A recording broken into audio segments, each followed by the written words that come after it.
The armed forces of Russia Federation and Ukraine reported the frontline progress in the last 24 hours.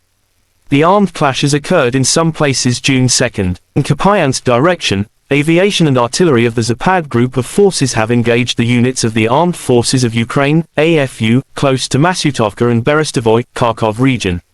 One sabotage and reconnaissance group of the Armed Forces of Ukraine has been disabled close to Novosyolovskoye, Lugansk People's Republic.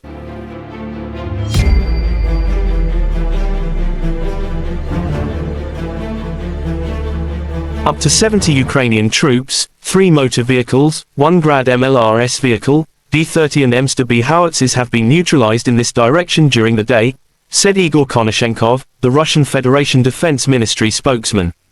Moreover, an ammunition depot of the 103rd Territorial Defence Brigade was neutralized close to Kislovka, Kharkov region.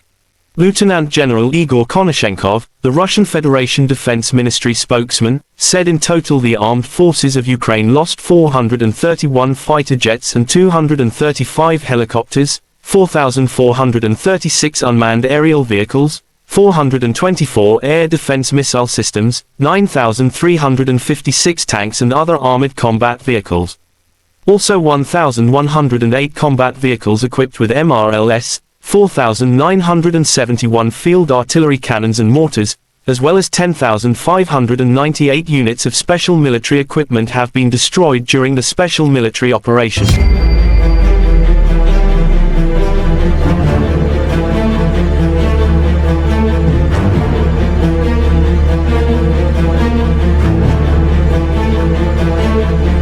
The other side from Kyiv, the Armed Forces of Ukraine in an official statement June 2nd said Russia lost 540 servicemen in a single day, including 15 tanks, 12 armored fighting vehicles as well as 27 artillery units and 6 drones. In total, Moscow lost 208,910 servicemen since Russia have been launching full-scale aggression in Ukraine territories. President of Ukraine Volodymyr Zelensky ordered Ukrainian authorities to conduct a full audit of all bomb shelters in Ukraine. It was announced after 3 people died in Kyiv while trying to enter a closed shelter amid an attack the day prior. Another update, the United States has announced a new package of military assistance to Ukraine, according to the Pentagon website. Its cost is estimated at approximately $300 million. Including additional ammunition for Patriot air defense systems and AIM-7 missiles for air defense systems, Avenger air defense systems, Stinger anti-aircraft systems, additional ammunition for HIMARS, 155mm and 105mm artillery shells and 105mm tank ammunition.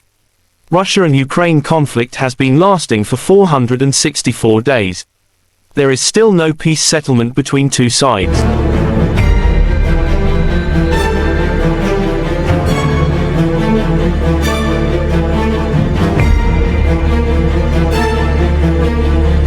Terima kasih sudah nonton, jangan lupa like, subscribe, dan share ya!